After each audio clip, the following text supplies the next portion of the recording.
Let me begin by saying, as a Muslim, as a representative of Islam, I would consider myself an ambassador for Islam, a believer in Islam, a follower of Islam and its Prophet. So, in that capacity, let me begin by apologizing to Anne-Marie for the Bali bombings. I apologize for the role of my religion and me and my people, for the killing of Theo van Gogh, for 7/7. Yes, that was all of us. That was Islam, that was Muslims, that was the Quran. I mean, astonishing claims to make in the very first speech tonight, on a day like today, where the Conservative Prime Minister of the United Kingdom is having to come out and point out that these kind of views are anathema. And I believe you're trying to stand for the Labour Party to become an MP in Brighton. If you do, and you make these comments, I'm guessing you'll have the whip withdrawn from you, but then again, UKIP's on the rise, they'll take you, the BNP, they might have something to say about your views. This is what Mehdi Hassan always does. By the way, just on a factual point, since we heard a lot about the second speaker, about how backward we Muslims all are, on a factual point, you said that Islam was born in Saudi Arabia. Islam was born in 610 AD. Saudi Arabia was born in 1932 AD. So you were only 1,322 years off. Not bad? Not bad start there. Talking of maths, by the way, a man named Al-Khwarizmi was one of the greatest mathematicians of all time, a Muslim, worked in the golden age of Islam. He's the guy who came up with not just algebra, but algorithms. Without algorithms, you wouldn't have laptops. Without laptops, Daniel Johnson tonight wouldn't have been able to print out his speech in which he came to berate us Muslims for holding back the advance and intellectual achievements of the West, which all happened without any contribution from anyone else other than the Judeo-Christian people of Europe. In fact, Daniel David Levering, the author of the Pulitzer Prize-winning historian and author of The Golden Crucible, points out that there would be no Renaissance, there would be no Reformation in Europe without the role played by Ibn Sina and Ibn Rushd and some of the great Muslim theologians, philosophers, scientists in bringing Greek texts to Europe. As for this being our university, I will leave that to the imagination as to who is our and who is there. I studied here too. An astonishing set of speeches so far making this case tonight. A mixture of just cherry-picked quotes, facts and figures, self-serving, selective, a farrago of distortions, misrepresentations, misinterpretations, misquotations. Daniel talked about my article in the New Statesman, which got me a lot of flack, where I talked about the anti-Semitism that is prevalent in some parts of the Muslim community, which indeed it is. Of course, I didn't say in that piece that it was caused by the religion of Islam. In fact, modern anti-Semitism in the Middle East was imported from, finish the sentence, Christian, Judeo-Christian Europe, where I believe some certainly bad things happened to the Jewish people. In fact, Tom Friedman, Jewish-American columnist in the New York Times, told me in this very chamber last week that he believed, had Muslims been running Europe in the 1940s, 6 million extra Jews would still be alive today. So I'm not going to take lessons in anti-Semitism from someone who's here to defend the Judeo-Christian values of a continent that murdered 6 million Jews. Moving swiftly on. Yes. Absolutely. Well, I'm about to make that point. No, I'm about to make that point. You're right. I agree with you.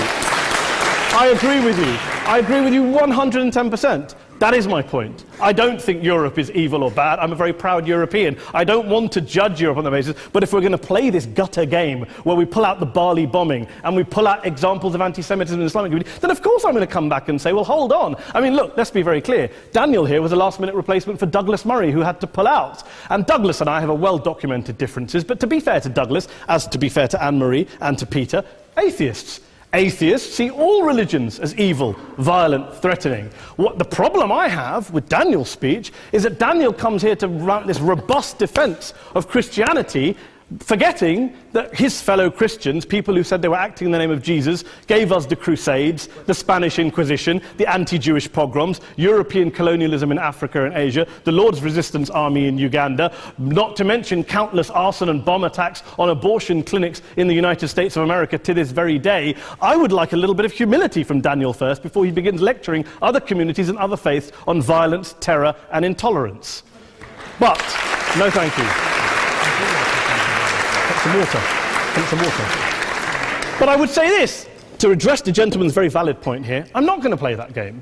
I don't actually believe that Christianity is a religion of violence and hate because of what the LRA does in Uganda, or what Crusaders did to Jews and Muslims in Jerusalem when they took back the city in the 12th or 13th or whatever century it was. I believe that Christianity, like Islam, like pretty much every mainstream religion, is based on love and compassion and faith. I do follow a religion in which 113 out of the 114 chapters of the Quran begins by introducing the God of Islam as a God of mercy and compassion. I would not have it any other way. I don't follow a religion which introduces my God to me as a God of war, as some kind of Greek God of wrath, as a God of hate and injustice. Not at all. As Adam pointed out, you go through the Quran and you see the mercy and the love and the justice. And yes, you have verses that refer to warfare and violence. Of course it does. This is not a motion about pacifism. I'm not here to argue that Islam is a pacifistic faith. It is not. Islam allows military action, violence in certain limited contexts. And yes, a minority of Muslims do take it out of that context. But is it religious? We talked about Woolwich. Daniel and Anne-Marie have suggested that it's definitely religion that's behind all of this. Well, actually, what I find so amusing tonight is we're having a debate about Islam, and the opposition tonight have come forward. We have a graduate in law, a graduate in modern history, a graduate in chemistry, and you know, I admire all of their intellects and their abilities, but we don't have anyone who's actually an expert on Islam, a scholar of Islam, a historian of Islam, a speaker of Arabic, even a terrorism expert or a security expert or a pollster, let alone to talk about what Muslims believe or think. Instead, we have people coming here, putting forward these views, putting forward these sweeping opinions. Listen to Professor Robert Pape of the University of Chicago, one of America's leading terrorism experts, who, unlike our esteemed opposition tonight, studied every single case of suicide terrorism between 1980 and 2005, 315 cases in total. And he concluded, and I quote, "There is little connection between suicide terrorism and Islamic fundamentalism or any of the world's religions. Rather, what nearly all suicide terrorist attacks have in common is a specific secular and strategic goal to compel modern democracies to withdraw military forces from territory that the terrorists consider to be their homeland." And the irony is, when we talk about terrorism, the irony is that the opposition and the Muslim terrorists, the Al-Qaeda types, actually have one thing in common, because they both believe that Islam is a warlike, violent religion. They both agree on that. They have everything in common. Osama bin Laden would be nodding along to everything he's heard tonight from the opposition side. He agrees with them. The problem is that mainstream Muslims don't. The majority of Muslims around the world don't.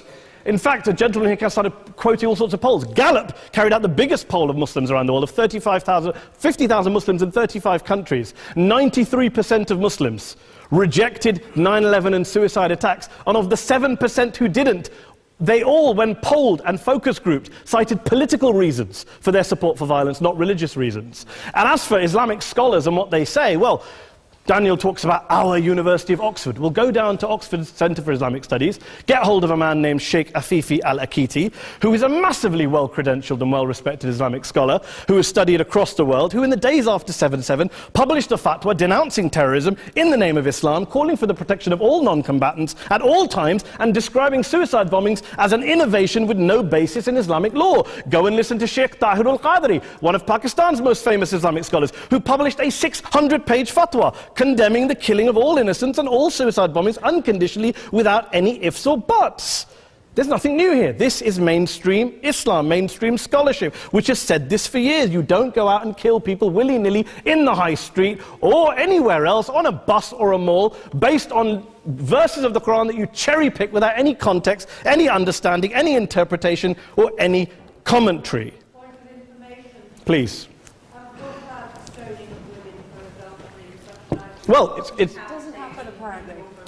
I didn't say it doesn't happen at all. I never said it didn't happen. I don't blame Islam. Yes, it's a very good point. And a lot of us are campaigning against that. And we're campaigning against it in the name of Islam. We're campaigning against it in the name of various interpretations of Islam. Anne-Marie comes and scares us with her talk of Sharia law. I would like to see the book of Sharia law. It doesn't exist. People argue over what Sharia law is. And you empower the extremists by saying there is only one version. You empower them all. I don't believe you took any interruptions, Anne-Marie, so I think you should stay there for a moment. Several countries. Here's what we're dealing with.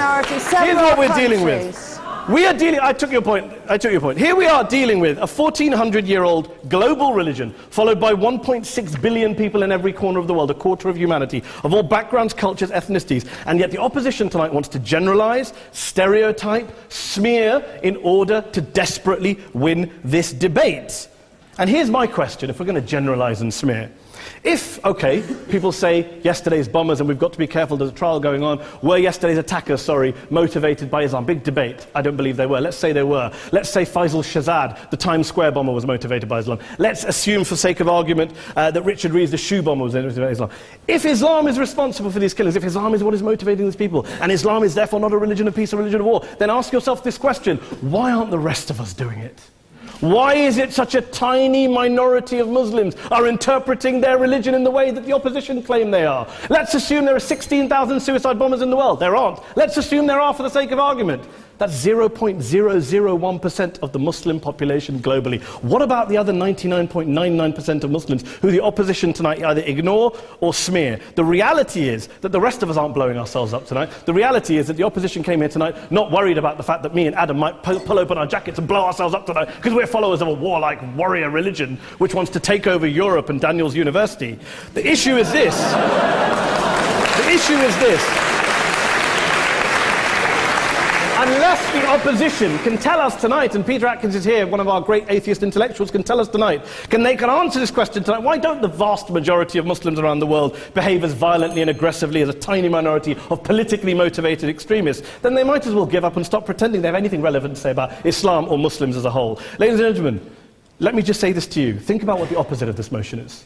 If you vote no tonight, think about what you're saying the opposite of this motion is. That Islam isn't a religion of peace, it's a religion of war, of violence, of terror, of aggression. That the people who follow Islam, me, my wife, my retired parents, my 6-year-old child, that 1.8 million of your fellow British residents and citizens, that 1.6 billion people across the world, your fellow human beings, are all followers, promoters, believers in a religion of violence. Do you really think that? Do you really believe that to be the case? They say that in the Oxford Union, the most famous debate was in 1933, when Adolf Hitler looked out for the result of the King and Country motion, where they voted against fighting for King and Country, and Hitler was listening out for the result. Well, tonight, 80 years on, there are two groups of people around the world who I would argue are waiting for the result of tonight's vote. There are the millions of peaceful, non-violent, law-abiding Muslims both in the UK, Europe, Asia, Africa and beyond, who see Islam as the source of their identity, as a source of spiritual fulfillment, of hope, of solace. And there are the phobes, the haters, the bigots out there who want to push the clash of civilizations, who want to divide all of us into them and us and ours and their. Ladies and gentlemen, I urge you all not to fuel the arguments of the phobes and bigots. Don't legitimize their divisions. Don't legitimize their hate. Trust those Muslims who you know, who you've met, who you hear, who don't believe in violence, who do want you to hear the peaceful message of the Quran as they believe it to be taught to the majority of Muslims, the Islam of peace and compassion and mercy, the Islam of the Quran, not of Al-Qaeda. Ladies and gentlemen, I beg to propose this motion to the House. I urge you to vote yes tonight. Thank you very much for your time.